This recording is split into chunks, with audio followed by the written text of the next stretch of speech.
Le Grand Matin Sud Radio, 7h, 10h, Jean-Marie Bordry. Il est 8h09 précisément sur Sud Radio. Pourquoi l'attaque iranienne sur Israël, qui a été promise, se fait autant attendre? Est-ce que finalement l'heure pourrait être à la détente? C'est ce qu'on va voir avec nos invités.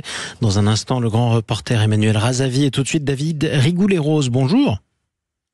Bonjour. Et bienvenue sur Sud Radio.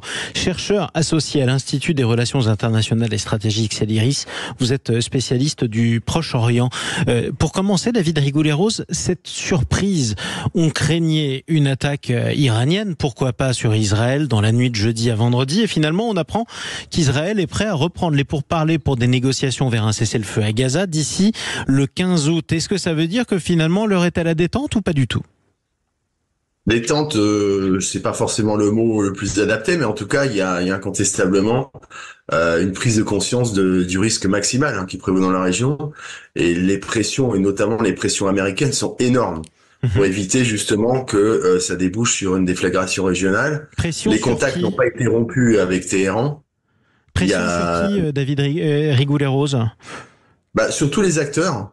Pression américaine qui font comprendre à Téhéran qu'il y a une prise de risque pour Téhéran d'un affrontement direct avec les États-Unis, et pression également sur Israël justement pour accepter de rentrer dans une logique transactionnelle pour relancer justement les négociations avec l'idée depuis le départ qu'un cessez-le-feu à Gaza et une négociation sur les otages pourrait notamment vis-à-vis du Hezbollah, qui l'avait dit explicitement, qui s'arrêterait de bombarder s'il y avait un cessez-le-feu, pourrait déclencher une logique vertueuse. On n'en est pas là, mais ce qui est sûr, c'est que tous les acteurs sont quand même rationnels. Ils savent très bien que mettre le doigt dans l'engrenage, potentiellement, ça peut devenir incontrôlable. Il y a un débat interne très soutenu au sein du Nizam, le système iranien, notamment des discussions assez fortes entre le nouveau président et le guide suprême, en faisant valoir qu'il y a un risque pour le régime iranien, tout simplement, s'il y avait un conflit. Mais il y aura forcément une réponse. Alors, la question, c'est le calibrage, effectivement, parce que la rationalité des acteurs les pousse quand même à vouloir éviter un engrenage fatal. Est-ce que ça veut dire concrètement que l'Iran est obligé de répondre, c'est-à-dire de frapper d'une manière ou d'une autre Israël, mais qu'il ne devra le faire que de manière discrète ou en tout cas indolore pour éviter la guerre? Alors, d'après les allers-retours, effectivement, en termes de, notamment via les Suisses qui représentent les intérêts américains, ils ont fait valoir que dans la mesure où Ismail Haniyeh n'était pas un Iranien, ça pouvait pas justifier de la part de Téhéran. C'est une manière aussi de laisser la possibilité à Téhéran de sauver la face, d'attaquer directement Israël, même si évidemment il faudrait qu'il y ait une réplique, mais à ce moment-là sur un autre registre. Ismail Haniyeh, c'était le chef du bureau politique du Hamas. Il a été assassiné très probablement par Israël en Iran il y a quelques jours. C'est un affront, c'est une attaque. Malgré cela, vous dites que l'Iran ne veut pas répondre directement, ne voudrait pas répondre directement. Bon.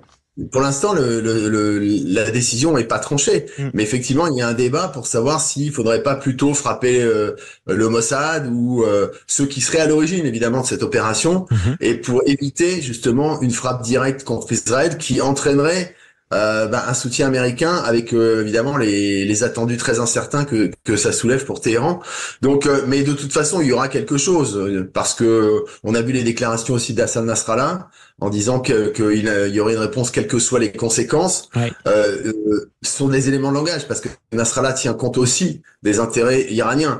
Mais donc il y a des arbitrages très compliqués en ce moment pour les uns et pour les autres. Hassan Nasrallah qui est le leader du Hezbollah, le Hezbollah dont l'un des principaux chefs a été lui aussi tué par Israël il y a quelques semaines. On est avec le grand reporter, notre deuxième invité, Emmanuel Razavi. Bonjour.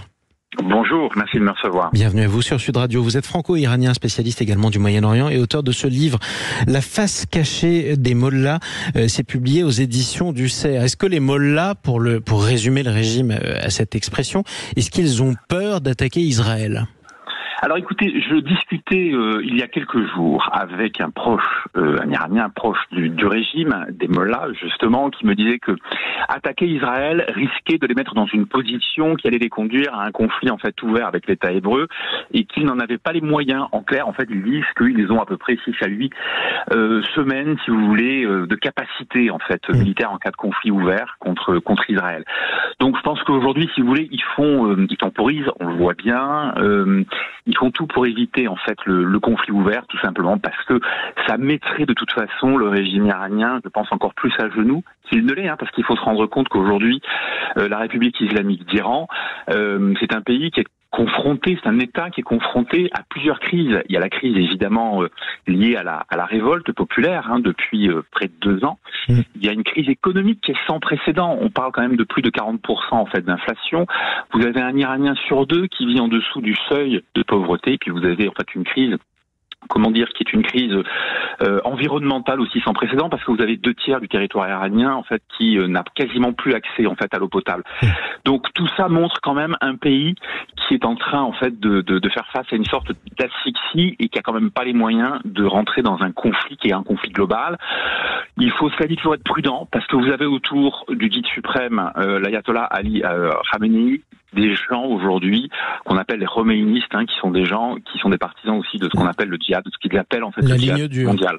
Ouais, c'est la ligne dure, c'est exactement ça. Alors parlons maintenant de ce que nous disait David Rigoulet-Rose à l'instant. Vous êtes toujours avec nous, je le rappelle, chercheur à l'IRIS. Vous disiez, David Rigoulet-Rose, il y a aussi les pressions américaines très fortes sur toutes les parties pour éviter une escalade. Concrètement, ce que vous dites signifie que malgré tout, des deux côtés, tant du côté israélien que du côté iranien, certains veulent la confrontation. Qui veut la guerre aujourd'hui des deux côtés, David Rigoulet-Rose?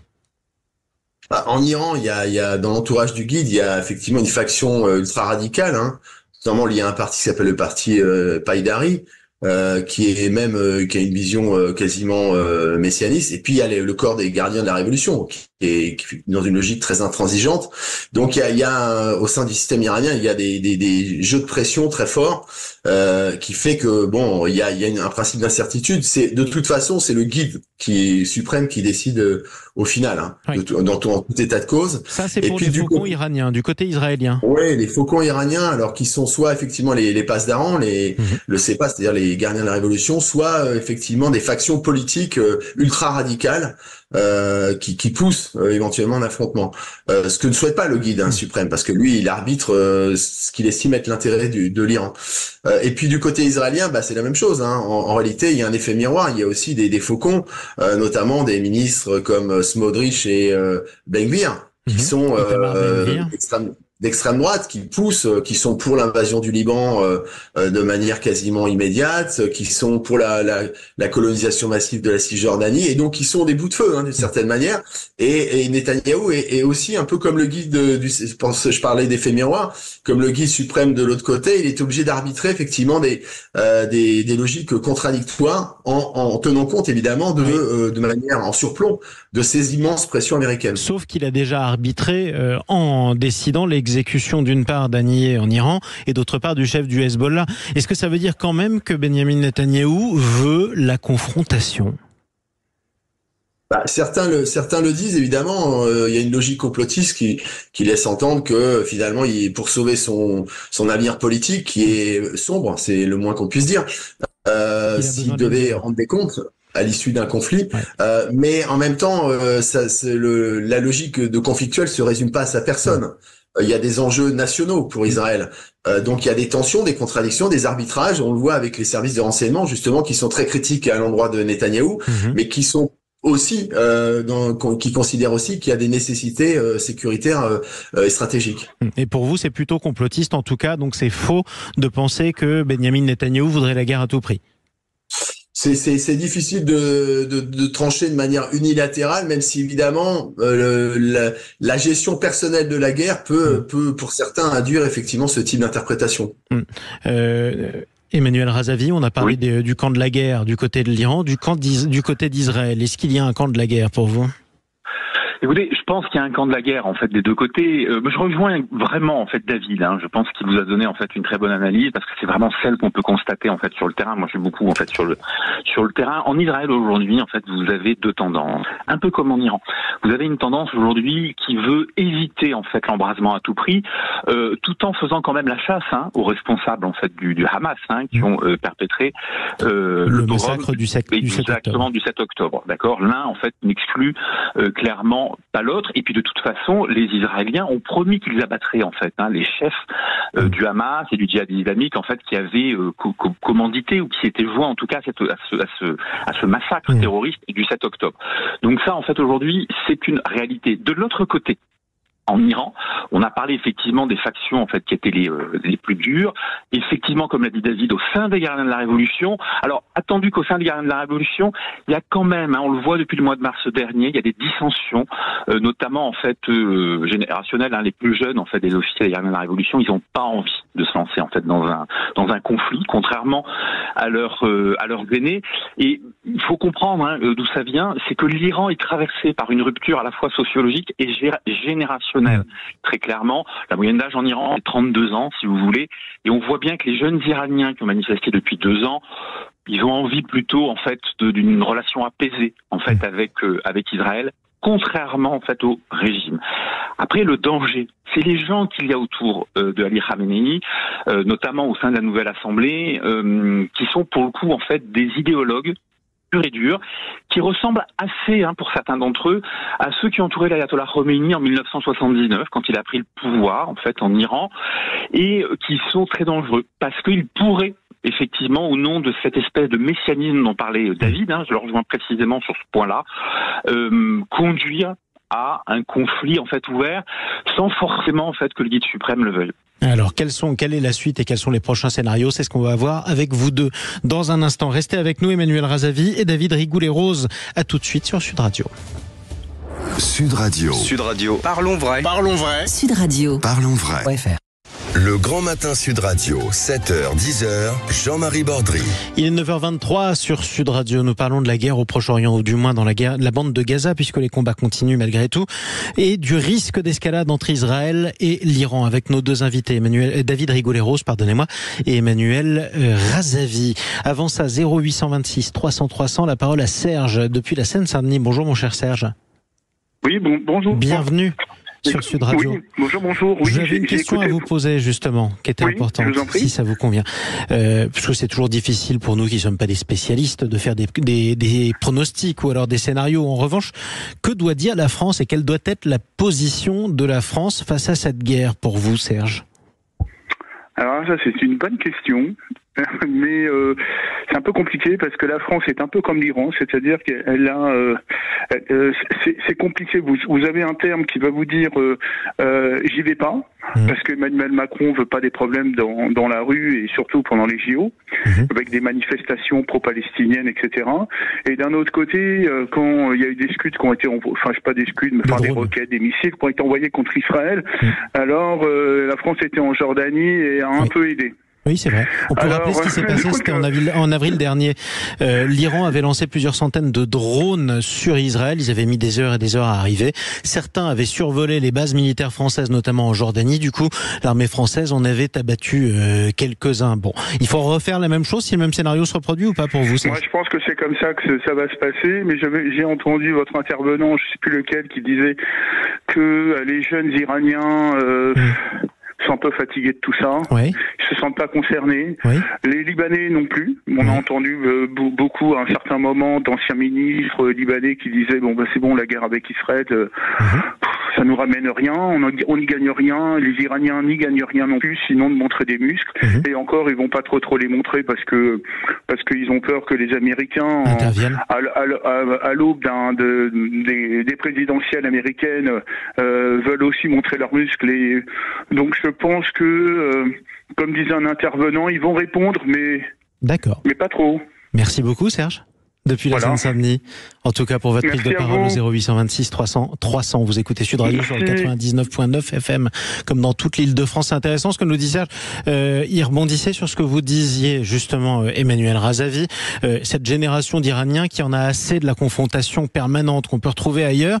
Il y a eu aussi, il y a quelques années, il faut bien le dire, sous Donald Trump, plusieurs pays musulmans qui ont reconnu l'existence d'Israël, établi des relations diplomatiques. Tiens, le Maroc, par exemple. Est-ce que, contrairement à ce qu'on pourrait imaginer, on va malgré tout vers, à long terme, une acceptation d'Israël au milieu du Moyen-Orient, Emmanuel Razavi ? De fait, oui, parce que de toute façon, vous venez de le dire, il y a un certain nombre de pays arabes en fait aujourd'hui qui non seulement en fait reconnaissent Israël, mais qui passent en fait des partenariats économiques avec l'État hébreu. C'est une réalité. C'est contesté par leur opinion publique, faut bien le dire aussi.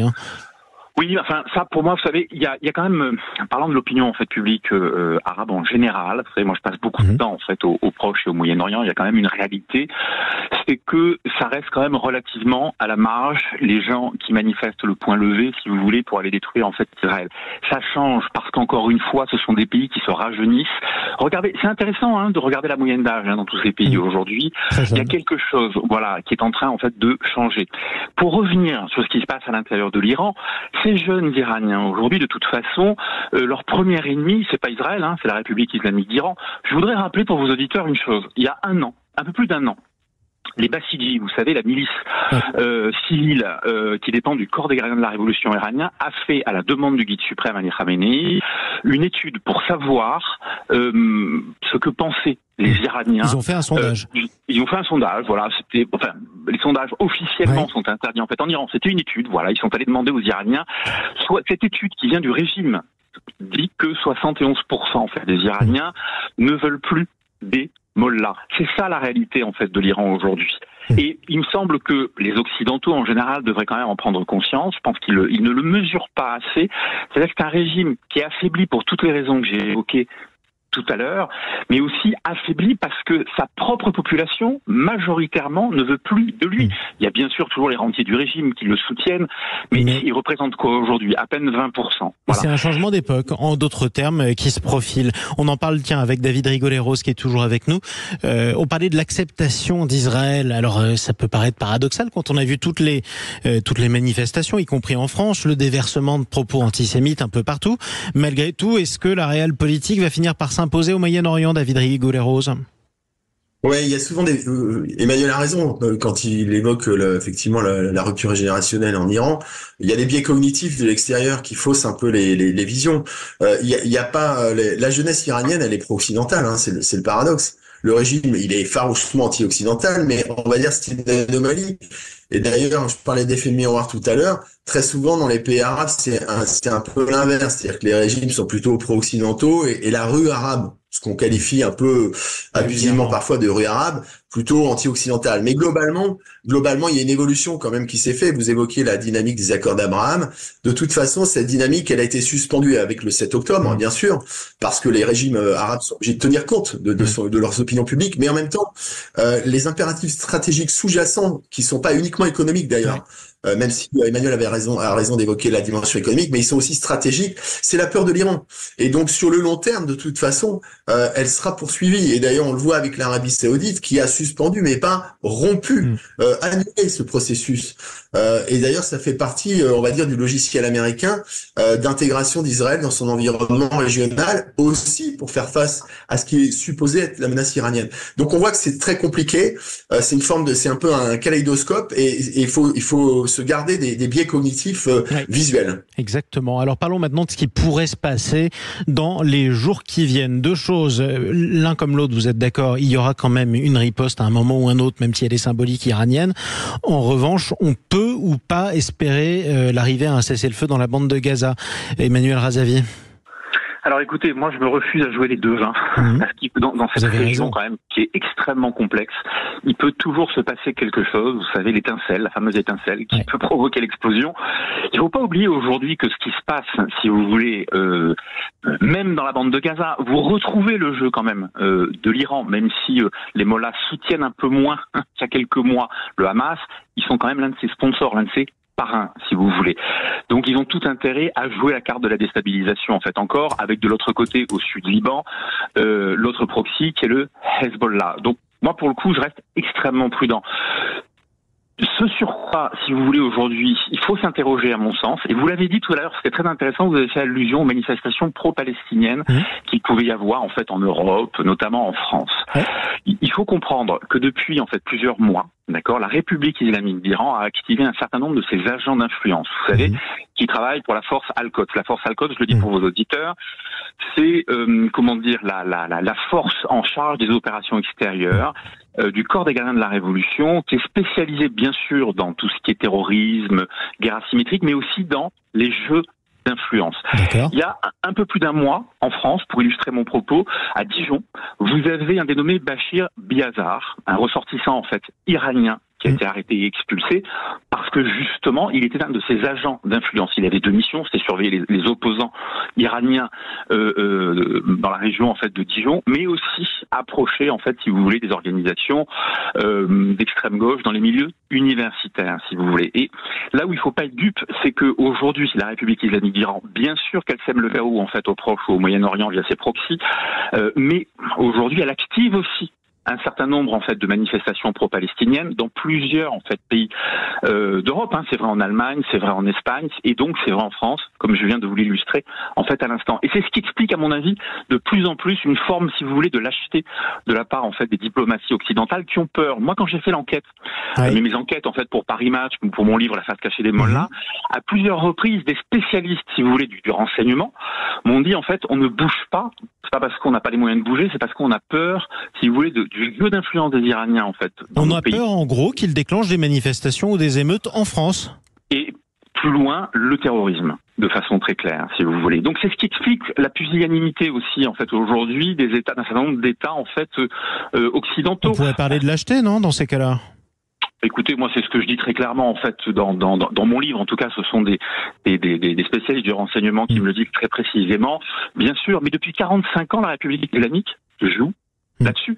Elle joue sur la peur, si vous voulez, des Occidentaux, parce que, évidemment, sa force Al-Quds a commis de nombreux attentats depuis les années 90. Effectivement, et ce régime a commis des attentats, y compris qui ont visé la France, il faut le rappeler. On a peur donc de manifestations plutôt chez nous qu'à l'étranger, David Rigoulet-Rose. Pour vous, vous partagez ce diagnostic ? Oui, alors les deux sont pas, enfin l'une n'exclut pas l'autre, de toute façon. Mais il y a un peu un modèle russe, d'influence, de déstabilisation. On retrouve la même chose, à propos de la guerre en Ukraine. Et c'est pas d'ailleurs un hasard si les deux pays sont en synergie. Sur les deux théâtres, à la fois en Ukraine, puisque les Iraniens fournissent des drones Shahid 136, et puis inversement, l'ancien ministre Shoigu vient d'aller à Téhéran pour assurer le soutien de Moscou à Téhéran en lui livrant des systèmes de défense très sophistiqués. Donc c'est assez intéressant de voir finalement que les deux théâtres s'articulent dans les modalités guerrières et effectivement dans les modalités de stratégie d'influence. Effectivement, merci à tous les deux pour cet éclairage. En tout cas, on va suivre la situation, évidemment. Je rappelle, Emmanuel Razavi, votre livre, tout simplement, La face cachée des mollahs, c'est publié aux éditions du CERF. Vous êtes grand reporter franco-iranien. Merci à vous, David Rigoulet-Rose, chercheur associé à l'IRIS. J'aimerais qu'on ait un mot quand même, alors qu'on est en plein Jeux Olympiques et qu'on regarde les athlètes. Pour cet athlète, il s'appelait Navid Afkari. C'était un lutteur gréco-romain iranien. Il aurait pu être au JO en ce moment, et s'il n'y est pas, c'est parce qu'il a été pendu il y a 4 ans par le régime des mollahs, comme des centaines de ses compatriotes qui ont été pendus par ce régime sanguinaire. Il fallait avoir un mot pour lui en plein pendant ces épreuves. Il est 9h34 sur Sud Radio. Restez avec nous, on va se retrouver dans quelques instants. Bon, les JO continuent, l'été aussi. Alors on va essayer de vous raconter un certain nombre d'histoires. On va parler musique avec Guy Carlier dans quelques minutes. On va parler gastronomie avec notre chef dans quelques instants.